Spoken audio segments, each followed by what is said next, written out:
Aku hanya memikirkan satu peraturan penting. Kenapa kau lakukan hari ini kalau kau bisa melakukannya besok? Few moments later.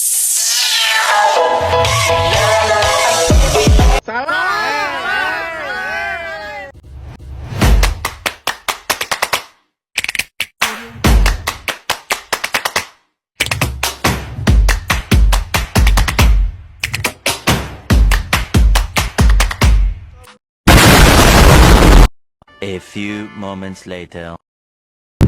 Assalamualaikum warahmatullahi wabarakatuh. Hai semua.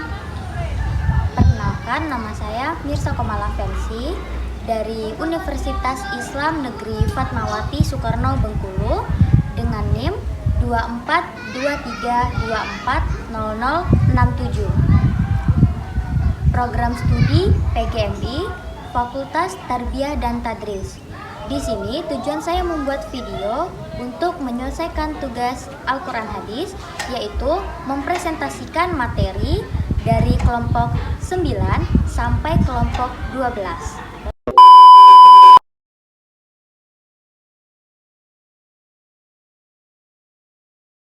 Baiklah, di sini saya akan menjelaskan materi dari kelompok 9 yang berjudul Kajian Tematik Al-Quran.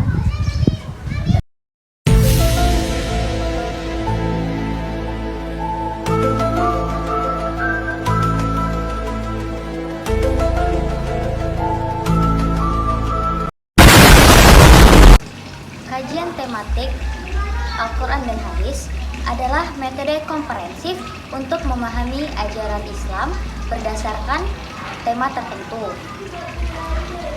Pendekatan itu memungkinkan umat Islam untuk menggali nilai dari universal untuk diterapkan dalam kehidupan sehari-hari.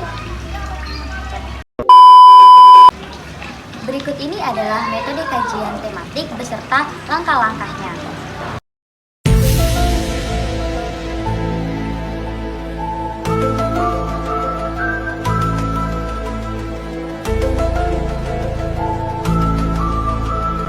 A few moments later.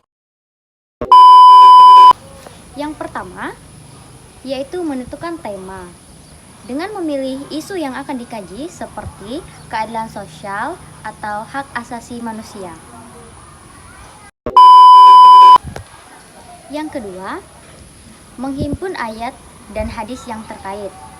Mengumpulkan semua ayat Al-Quran dan hadis Nabi Shallallahu Alaihi Wasallam yang relevan dengan kehidupan kita sehari-hari. Yang ketiga, menganalisis makna dan konteks. Menganalisis ayat dan hadis berdasarkan konteks sejarah dan sebab turunan ayat atau asbabun nuzul. Islam sangat menekankan keadilan sosial, memastikan setiap individu memiliki hak yang sama tanpa diskriminasi. Ayat-ayat seperti surat Al-Maidah ayat 8 dan An-Nahl ayat 90 menegaskan pentingnya menegakkan keadilan dan berbuat kebaikan. Dari Nabi Muhammad SAW juga mendukung prinsip ini, seperti tidak beriman seseorang di antara kalian hingga ia mencintai untuk saudaranya apa yang ia cintai untuk dirinya sendiri. Islam juga berkontribusi besar terhadap kemanusiaan melalui prinsip kesejahteraan sosial, yaitu melalui zakat, infak, dan sedekah. Kesetaraan manusia di hadapan Allah Subhanahu wa Ta'ala serta perlindungan hak asasi manusia, terutama bagi kaum lemah. Ilmuwan Muslim pun telah banyak berkontribusi dalam bidang pengetahuan. Baik, yang terakhir masuk ke dalam kesimpulan.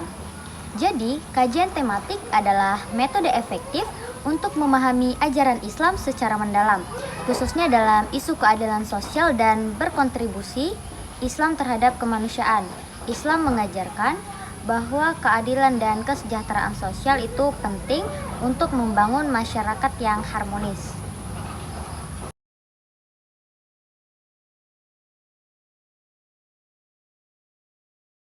A few moments later.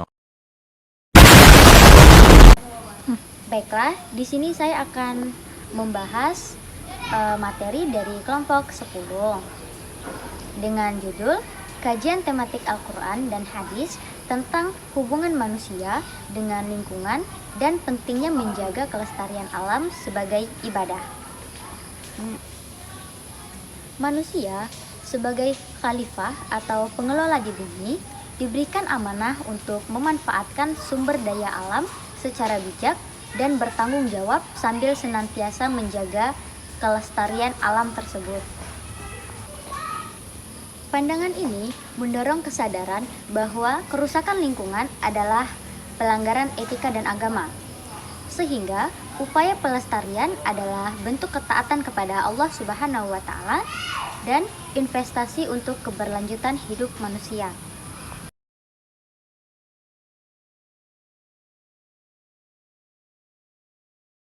A few moments later.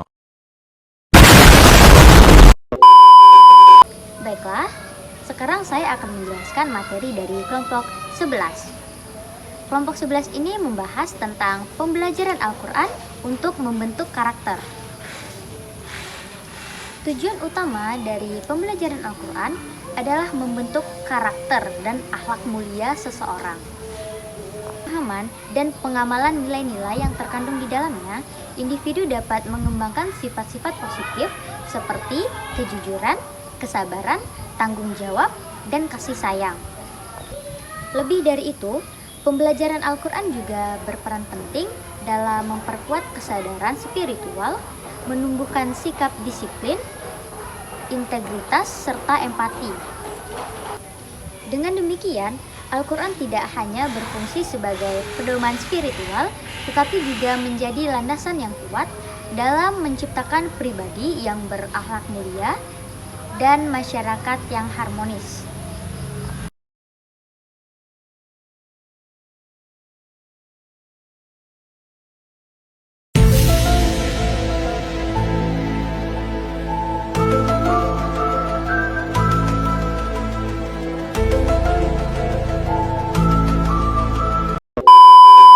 Baiklah, di sini saya akan melanjutkan materi dari kelompok 12 dengan judul Implementasi Al-Quran dan Hadis dalam Era Kontemporer. Makalah ini membahas secara mendalam tentang implementasi ajaran Al-Quran dan Hadis dalam konteks era sekarang. Intinya, ajaran Islam yang bersumber dari dua pedoman utama ini tetap sangat relevan dan krusial sebagai panduan hidup di tengah zaman yang sekarang. Makalah ini juga membahas secara mendalam implementasi ajaran Al-Quran dan Hadis dalam konteks era yang tadi lah. Makalah ini menunjukkan bagaimana nilai-nilai luhur dari Al-Quran dan Hadis dapat membentuk karakter individu yang berakhlak mulia, berintegritas dan tangguh, serta berkontribusi pada pembentukan karakter bangsa secara keseluruhan. Lebih lanjut, dibahas juga bagaimana akhlak mulia ini dapat diterapkan secara praktis di lingkungan kerja dan pendidikan untuk membangun etika, budaya positif, dan meningkatkan kualitas interaksi sosial. Singkatnya, makalah ini juga menegaskan bahwa Al-Quran Hadis adalah fondasi tak tergantikan untuk menciptakan masyarakat yang beradab dan maju di segala kehidupan modern.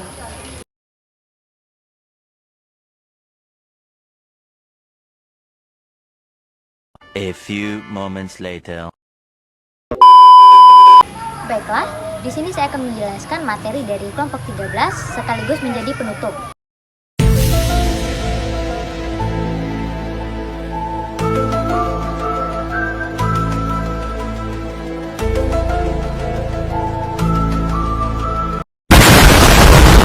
Dengan judul Tinjauan Kasus Kontemporer. Sebelum memasuki materi yang akan dibahas, kita akan menjelaskan dulu apa itu kontemporer. Kontemporer berarti sesuai dengan berkaitan dengan masa kini atau zaman sekarang yang sering digunakan untuk merujuk pada hal-hal yang kekinian. Kontemporer ini menganalisis dampak teknologi digital terhadap perilaku sosial masyarakat. Intinya, teknologi digital membawa dampak positif seperti kemudahan komunikasi dan akses informasi. Namun, juga dapat negatif seperti peningkatan kesepian, kecanduan, dan lain-lain. Dari perspektif Al-Quran dan Hadis, penggunaan teknologi harus bijaksana untuk tujuan positif. ilmu dakwah dan silaturahmi, serta berhati-hati terhadap fitnah atau hoaks dan menjaga keseimbangan hidup agar tidak mengabaikan kewajiban.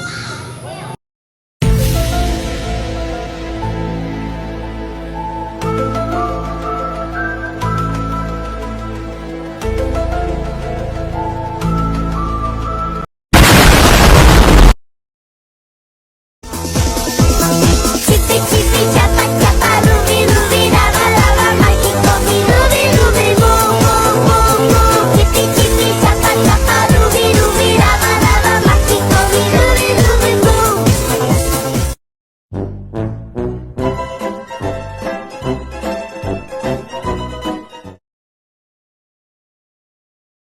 Terus yang masih intronya? Assalamualaikum warahmatullahi wabarakatuh. Hai semua. Macam tak betul je budak ni. Nama Bengkulu, jurusan PGMI. Apa? Isu yang akan dikaji seperti keadilan sosial atau hak asasi manusia. Oh my god! Wow! Yang relevan dengan kehidupan kita sehari-hari.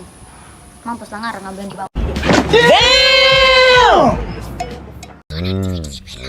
Macam tak betul je budak ni. Dan berbuat kebaikan. Siapa yang ketahan?